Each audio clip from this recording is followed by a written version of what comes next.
Let me first start out by saying I appreciate all of you coming today.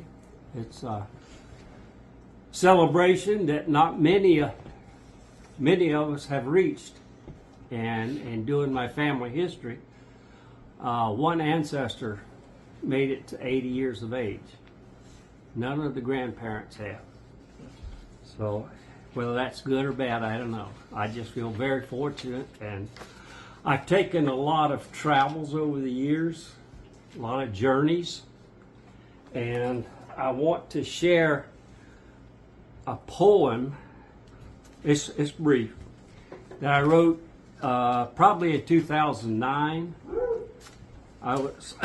We had just moved to Grapeview, and I called it The Journey. The old dining room table still is sturdy and strong. 4 chairs surround it, mended and fixed, give testimony to a journey long. East Coast, West Coast, we've been, always to Rome. Many visitors and family have come to sit, pray, and dine.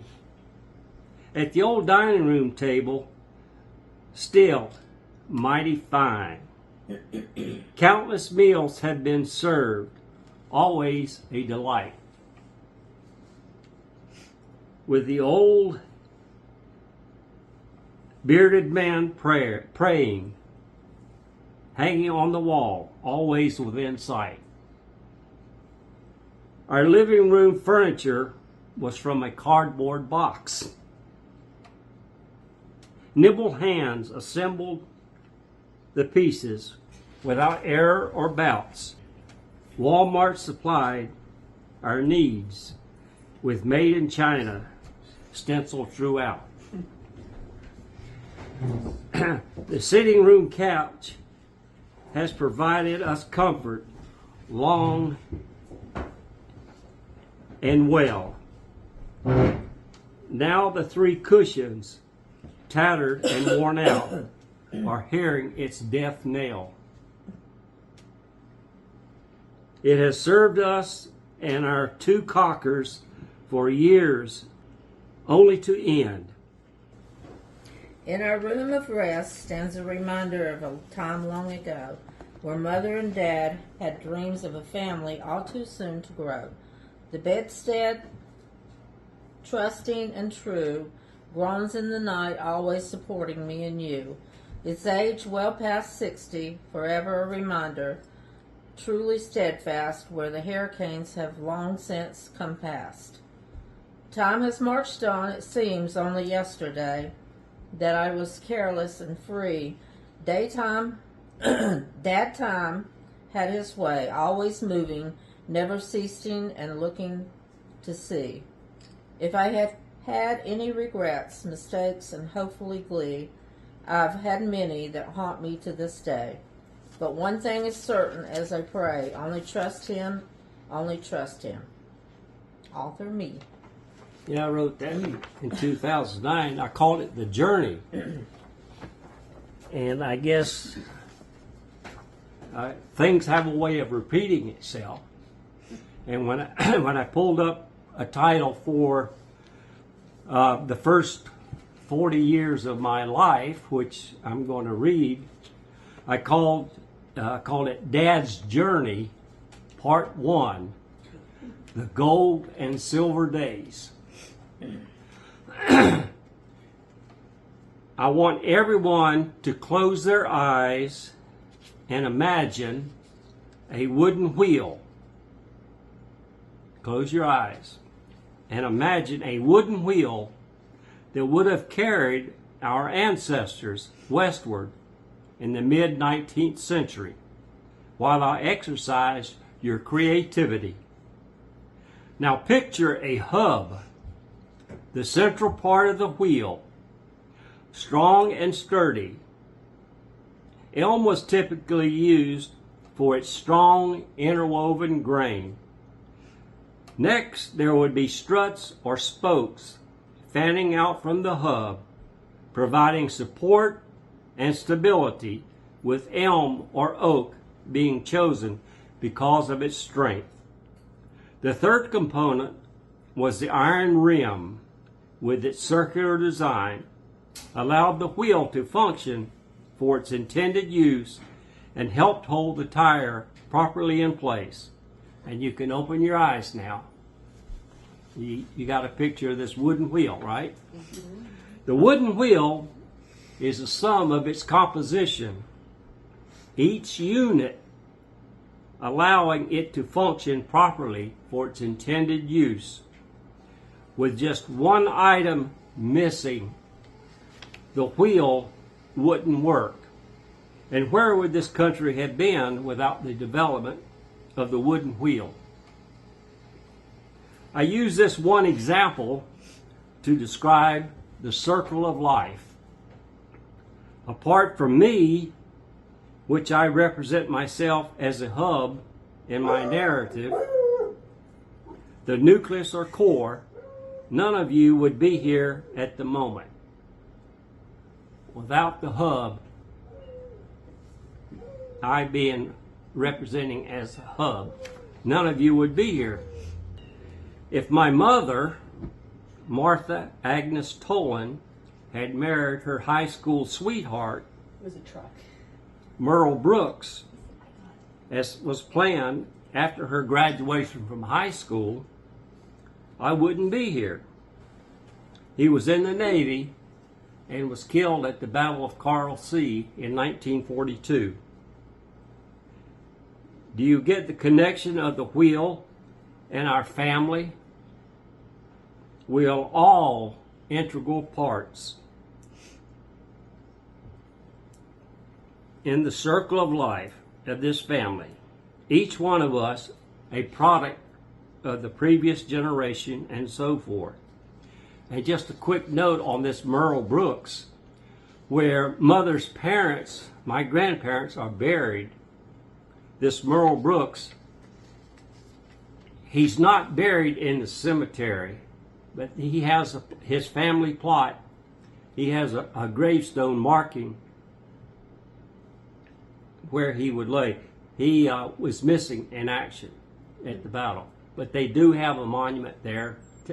We would mow the grandparents' cemetery, and we always would mow Merle Brooks's. I entered into this world at 9:50 a.m. Tuesday, March 27, 1945.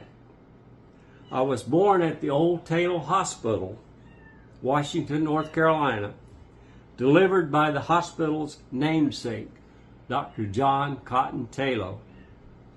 How proud my parents must have been, as I was their firstborn. Dad wasn't there for my birth, as he was in the Western Pacific during World War II, serving aboard the LCI L-87 as engineering officer. He would take emergency leave in April to welcome me into this world. He reported back shortly thereafter to his active duty station in California, whereupon he received his discharge from the service in December 1945. Mother and I temporarily lived with her parents, Hugh and Janie Tolan, in Leachville, North Carolina, after we were discharged from the hospital. In January 1946, we would move to Hopkinton, Iowa. Mother, Dad, and I lived on Ridge Farm with my dad's parents, Earl and Eleanor Dunlap. It was called Ridge Farm. Did you know why it's called Ridge Farm? Because it's on a slight knoll, and you could throw a bucket of water out the back door and water would flow in 4 directions. Prior to the birth of Sister Eleanor Ann, October the 2nd, 1947, we would move back to North Carolina as I'm sure Mother became very homesick. And I heard her mention many times that she disliked the winters in Iowa tremendously. She wanted for Ann to be born and delivered by the same doctor back in Washington, North Carolina. Dad graduated from the American Institute of Business in Des Moines, Iowa in May of '47. Shortly thereafter, it was decided to move again. Does that sound familiar? And as I have mentioned, the three with one in the oven of us departed Iowa for the green pastures, milder climate of Washington, N.C. I suppose it was decided to move there because it was only about a half hour west of Mother's parents in Leechville, North Carolina. Mother accomplished her wish to have their next, Ann, born October 2nd, 1947 by Dr. John. And so many of my classmates were delivered by this Dr. John. In 1948, we would live in Washington Park on College Avenue, the southwest corner, in the Pamliconian, also known as the Fletcher Apartments, number 9, on the 3rd floor. It had been a college co-ed prep school for Eastern North Carolina. The apartments were raised many years ago, and a playground was built at its location. You guys must remember the play part, as we ventured there many times. We were blessed as kids to have many playmates in the apartments, and we were never bored. We lived about a half mile from the Pamlico River, so bike riding, swimming, fishing with an old cane pole gave us much pleasures, along with playing in the many vacant fields, the various sports, depending on the season. Digging underground caves, climbing the trees, seeing who could reach the highest branch, riding our Swin racer bikes all over, hunting songbirds with my Daisy BB gun, and one activity that got me punished quite often, setting fires along the river shore and the empty lots with my best friend, Wade Burns. One time, we got the riverfront on fire, and our bikes were laid out in the field. And one of the property owners confiscated our bikes. And we found out where they were located. And Wade and I, one Friday night, we snuck in their garage and stole our bikes back. Awful. And nobody to this day knows who those two bikes belong to. I didn't share it with anybody either. The park was always referred to, wasn't developed much in the 50s, and we found out how much fun it was when one of those hurricanes would come up the coast. Splashing around in the floodwaters in our backyard was cool. Hurricane Hazel in October 1954 became the benchmark for being the worst storm in memory. How we played when high water ran inland, as we were only a couple of feet above sea level. Sundays after church found us driving down to see my grandparents in Leechville. 30 miles of country roads where passing a car was a scarcity. And I capitalized country. It was country. And since traffic was absent, I was allowed to play on the rear window terrace of our 47 Chrysler with my toys. Seat belts didn't exist in this era of the 50s, commonly known as the Golden Age. One favorite pastime was to get behind this row of hedges at our apartment with our slingshots and propel China berries, our ammo of choice, across the road at the dreaded neighbors, the Morlocks. Let me explain what a China berry is before I go any further.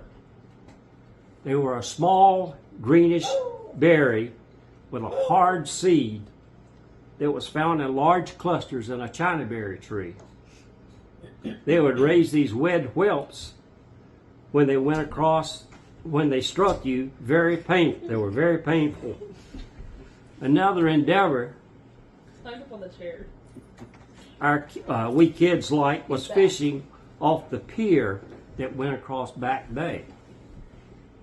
You must understand, our pier was the very active train tracks that allow us to fish the cloudy waters for robin, croakers, and mullet, just a type of fish, sunfish, with our trusty rod, the whippy cane pole. The things we did as kids our parents allowed us to do gives me pause as to how we survived. Some adventures were done without their knowledge, I might add. Sound familiar? No. We did it what we were told. I'm not speaking to the choir, am I? I don't know what you're talking about. Yeah, they are. One vivid memory of those halcyon days at the Fletcher Apartments was when I picked this lovely orange flower, trumpet-shaped, for Mother, with lush green leaves.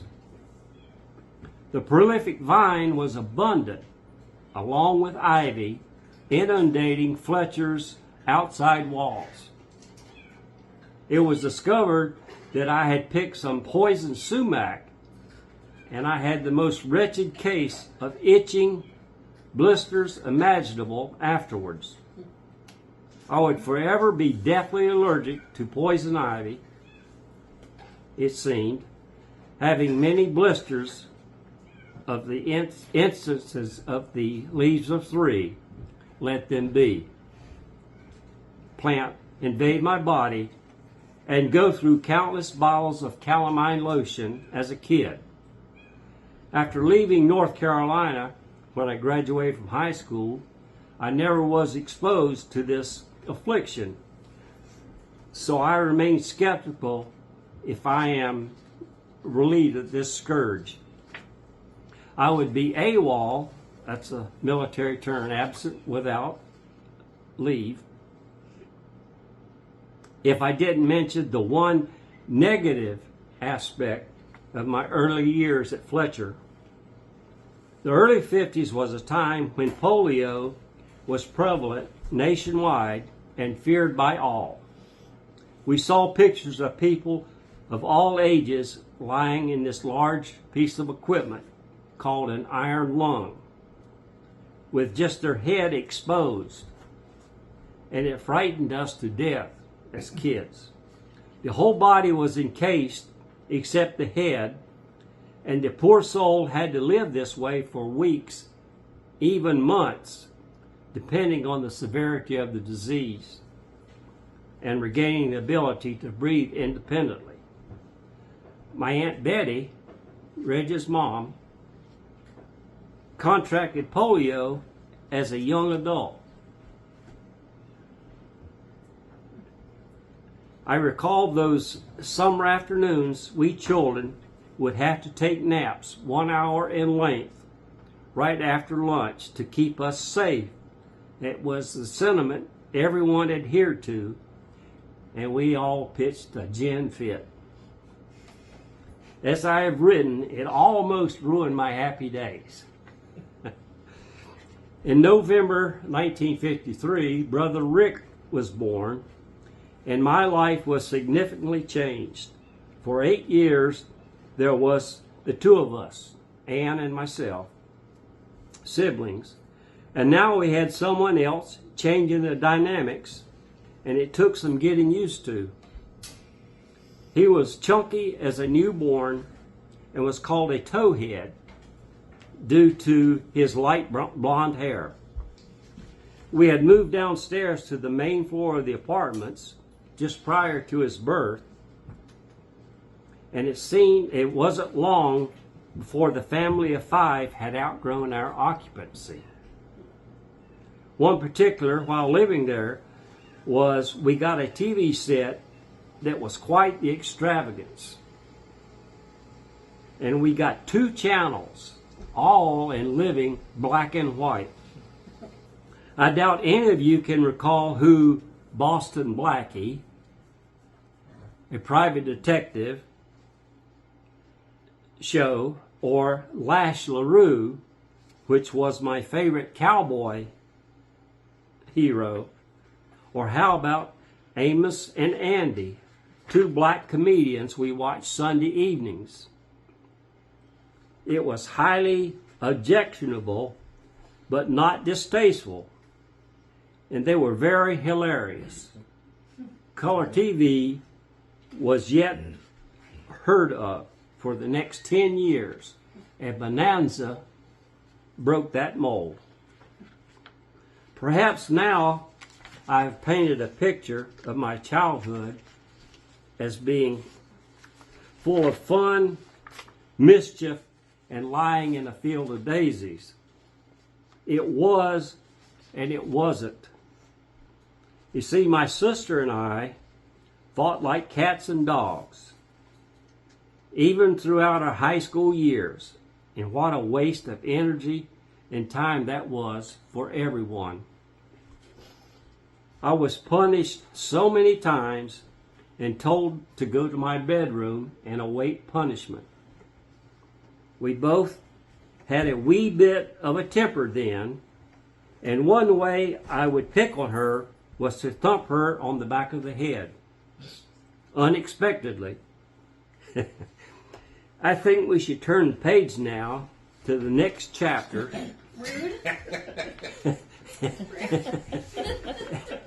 And another move. Wow. It's in my blood, wasn't it? At this point, I don't want to bore you with many more details that I have heretofore written, so I'll pick up speed. Our following move was in October 1954. We didn't relocate that far this time, only moving a couple of blocks east to our recently built home at 415 Fairview Avenue. We were in an underdeveloped area, so I continued to carry on my efforts as I have already written. My last sibling, Thomas Edward Dunlap, was born August the 19th, 1957, which made him my junior by 12 years. In a small way, it seemed I was part of growing up within 2 families. When I graduated in May 1963, I was given a set of active duty orders to Great Lakes, Illinois, to begin my training as a sailor in the U.S. Navy. I left that July for radarman school and graduated the following January of '64 with a rating as an operational specialist and a further assignment to the USS Forrestal, an aircraft carrier out of Norfolk, Virginia. Reporting aboard this ship, it was moored at Pier 12 alongside the USS Enterprise, our first nuclear-powered aircraft carrier. I was amazed at the size of these 2 ships as I walked down the pier, and I felt so small. At heart, I asked myself, what had I gotten myself into? It wasn't long before we received orders to report for duty with the 6th Fleet.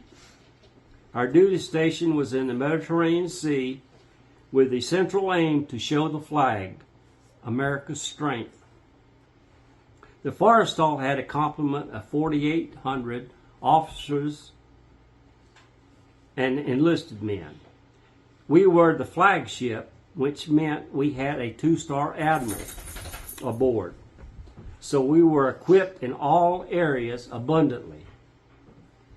Everything imaginable was located aboard her. And in the service, we always referred to the ships in the female. We were essentially a small community with 85 aircraft of different classes and a brig. That was the prison we had on board. For some reason, the airmen, those assigned to flight operations, were always in trouble at Liberty time. Their job was extremely hazardous, receiving extra hazard pay. The flight deck was in flight ops around the clock, and fatigue was the airman's enemy. As an OS, my duty was assignment to CIC, or Combat Information Center, the nerve center for the ship. We're in communication with the pilots on the air side, and I was attached to the surface side.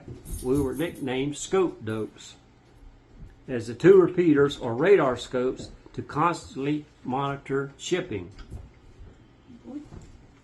They were going at their course and speed. With the heavy traffic in the Med, we were constantly advising the bridge to alter our course to steer clear of a possible collision. When we transited the Straits of Gibraltar, we were extremely busy, as you would imagine. After a period at sea, we would anchor at one of the numerous ports, such as Cannes, France, Genoa, and Naples, Italy, Athens, Greece, the island of Malta, and Beirut, Lebanon, were some of our home ports.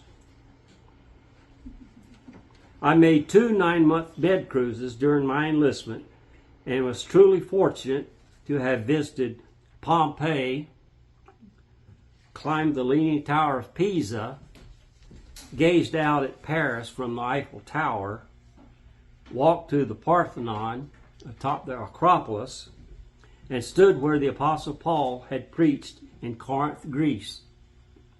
One tour I took with some buddies was to Munich, visiting the Hofbrauhaus, where galas were a lively and spirited occasion.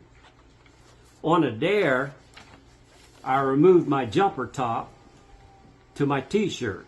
I had been told to do so because I was in uniform. For some reason or other, with just my t-shirt and my bell bottoms, I looked like a civilian. And I led this German Oompa band playing the traditional Anchors Aweigh, receiving a resounding ovation from the large crowd. One of the moments never to forget. One other leave period I visited in the French Alps, a small native village of Puget-Théniers, a very small town in the hinterlands of France. So much to absorb was my tour of duty, and I never recalled the full extent of my varied experiences to see the world through a porthole. Some friendships continue to this day. My active duty service expired in March of '66, and I was discharged in Philadelphia, Pennsylvania. I completed my reserve commitment in May of 1968. I returned home after my discharge from active duty with some trepidation as to what the future held for me. I would immediately begin working at Edinburgh Lumber Company in Chocowinity, North Carolina, at the dry-in where Dad was the foreman. I just didn't see a lifetime of this work ahead of me, as it was manual labor, dirty, and hot. One day, I picked up the newspaper and I read about a school in Gastonia, North Carolina, that taught civil engineering technology. with a strong emphasis on surveying. I knew that math was used extensively in that particular field from the article, and I had always been pretty good at it. This was the days before computers. The school would begin its training in September 1967. My first quarter at Gaston Tech, I roomed with a close friend from my Navy tour, Rudy Fabre. He was a restaurant manager at Charlotte, about 20 miles east of Gastonia, where I was going to school, so we thought it would be a great situation to live together and share expenses. Times were lean. Even then, when gas was around 20 cents a gallon and a Ford Mustang was priced at $3,000. A can of Great Northern beans and a strip of bacon was a typical meal at night. It turned out to be a bad experience because Rudy and I continued our partying days of yore.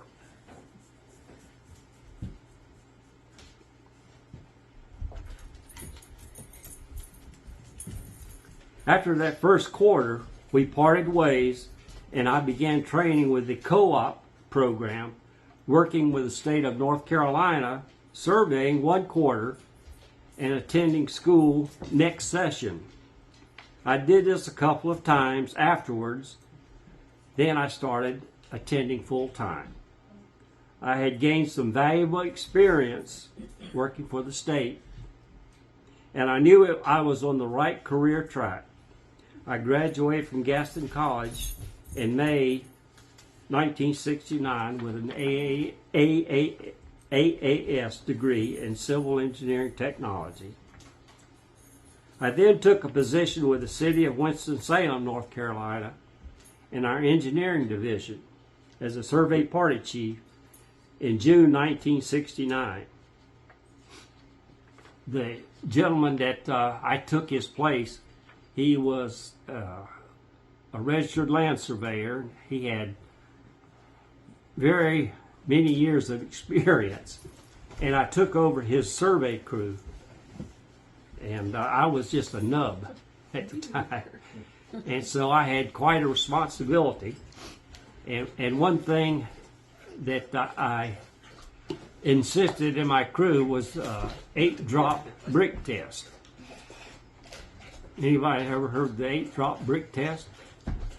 We had a brick in the back of the rig, and when it started to rain, 8 drops of rain, and we would pick up and get in the rig.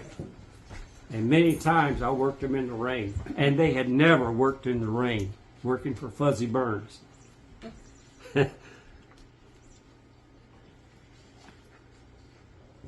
Subsequently, I met the one true love of my life in August 1972. Surprised that you're in it? I made it. At a popular hangout named Uncle Sam's. Deborah K. Higgins was with a girlfriend enjoying the night's activities. While entering, I had taken my seat off to the side. After one of the dances, the girls sat down behind me,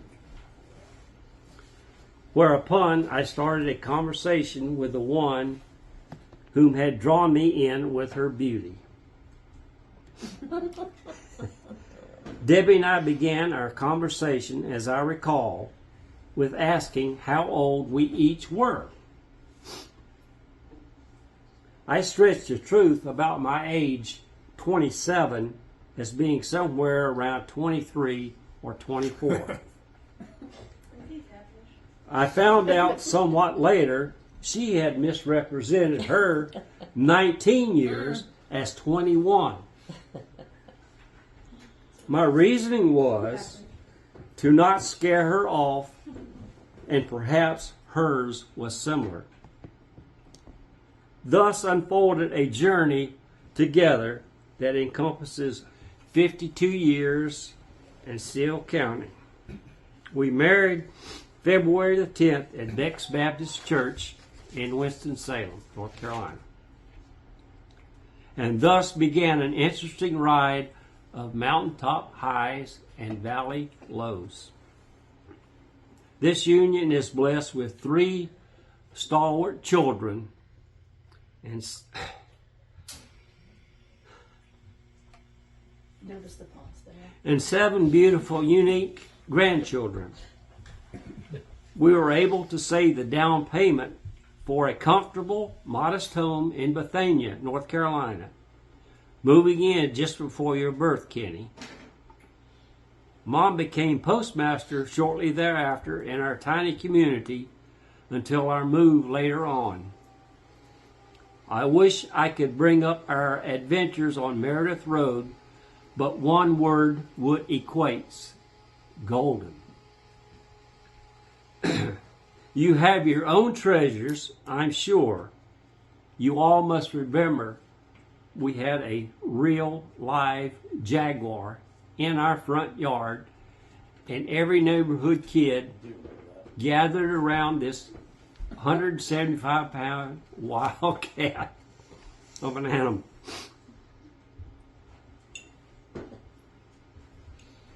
Continuing to move on, again in the essence of time, to when we left Bethania.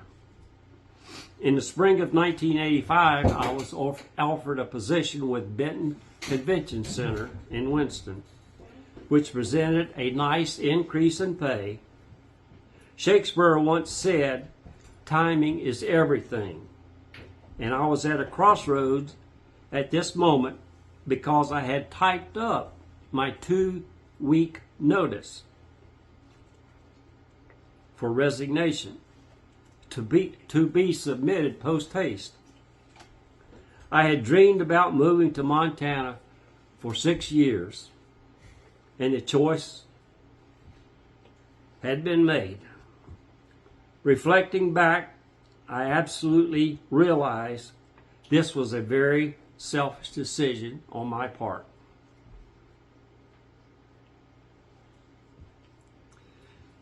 And I believe, after whom I see in front of me and the experiences we shared, have made us who, and interestingly, where we are today.